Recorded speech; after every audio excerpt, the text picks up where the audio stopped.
নমস্কার। আজও চলে এসেছি আরেকটি রেসিপি নিয়ে। আপনারা তো অনেক ধরনের মিষ্টি খেয়েছেন, তো আজকে আমি করব সাবুদানা দিয়ে মিষ্টি। তো এই সাবুদানা দিয়েও যে মিষ্টি তৈরি করা যায়, এই ভিডিওটা পুরো দেখবেন, তবেই বুঝতে পারবেন। একদম স্কিপ করবেন না, তাহলে বুঝতে পারবেন না আমি রেসিপিটি কিভাবে করছি। তো তার জন্য এখানে আমি একটা বাটি মাপ করে সাবু নিয়েছি, ওজনে আছে 200 গ্রাম।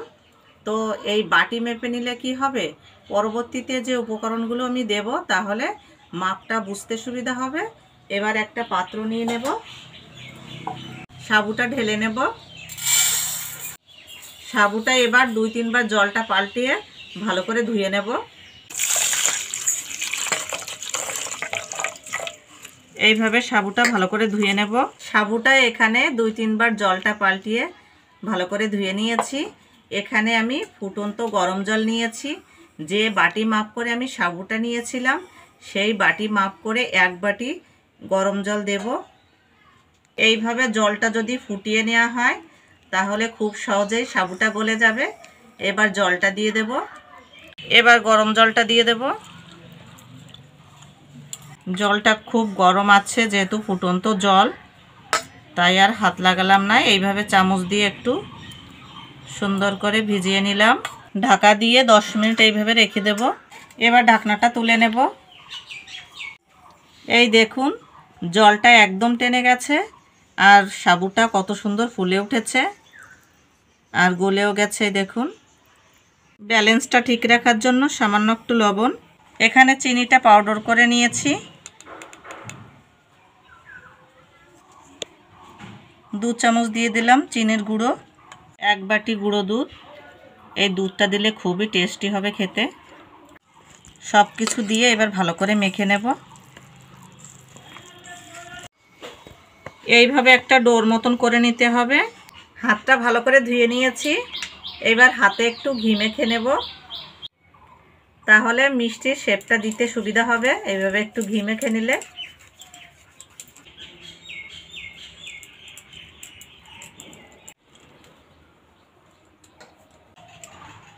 এইভাবে একই সাইজের সব মিষ্টিগুলো তৈরি করে নেব। তো এই দেখুন, সমস্ত মিষ্টিগুলো একই সাইজে তৈরি করে নিয়েছি, সাইড করে রেখে দেব। এখন আমি উনুনটা ধরিয়ে নেব। তার আগে আপনাদেরকে একটা কথা বলি, আপনারা যারা এখন আমার এই ভিডিওটা দেখছেন তাদেরকে অনেক অনেক ধন্যবাদ। আর যারা নতুন দেখছেন তাদেরকে সাবস্ক্রাইব করার জন্য অনুরোধ করছি। যদি ইউটিউবে দেখে থাকেন তাহলে সাবস্ক্রাইব করে পাশে থাকা বেল আইকনটি প্রেস করবেন। আর যদি ফেসবুকে দেখে থাকেন তাহলে পেজটা ফলো করে দেবেন। তো কমেন্ট করতে একদমই ভুলবেন না। আর আপনাদের একটা কমেন্টেই আমার অনেকটা উৎসাহ আসবে নিত্য নতুন রেসিপি আনার জন্য। আপনারা পুরো ভিডিওটা দেখবেন, একদমই স্কিপ করবেন না। আর স্কিপ করলে কিন্তু বুঝতে পারবেন না আমি এই সাবুর মিষ্টিটা কিভাবে তৈরি করছি। আর এই মিষ্টিটা কিন্তু ভীষণ ভালো লাগে খেতে। আপনারা একবার হলেও বাড়িতে ট্রাই করবেন। তো কথা না বাড়িয়ে এখন আমি উনুনটা ধরিয়ে নিচ্ছি।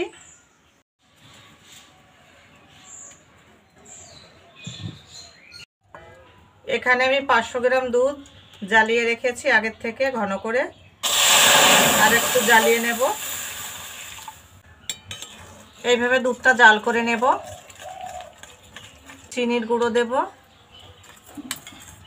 3 চামচ।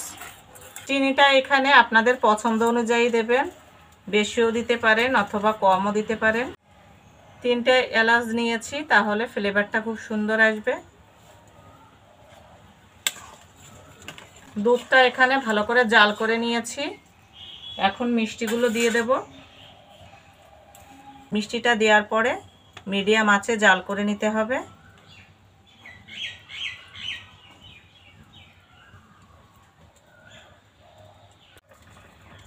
এইভাবে 4 থেকে 5 মিনিট জাল করে নেব মিষ্টিগুলো।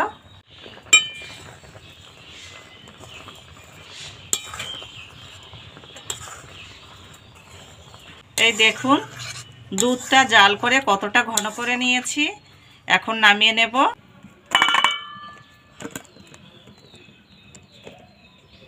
দেখুন মিষ্টিগুলো কত সুন্দর হয়েছে, দেখেই খেতে ইচ্ছা করবে।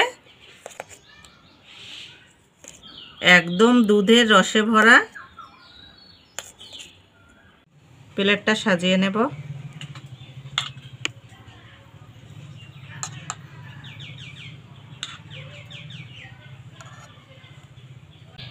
এখন একটু পিস্তা বাদাম কুচি দিয়ে দেব, দেখতেও ভালো লাগবে, খেতেও ভীষণ ভালো লাগে।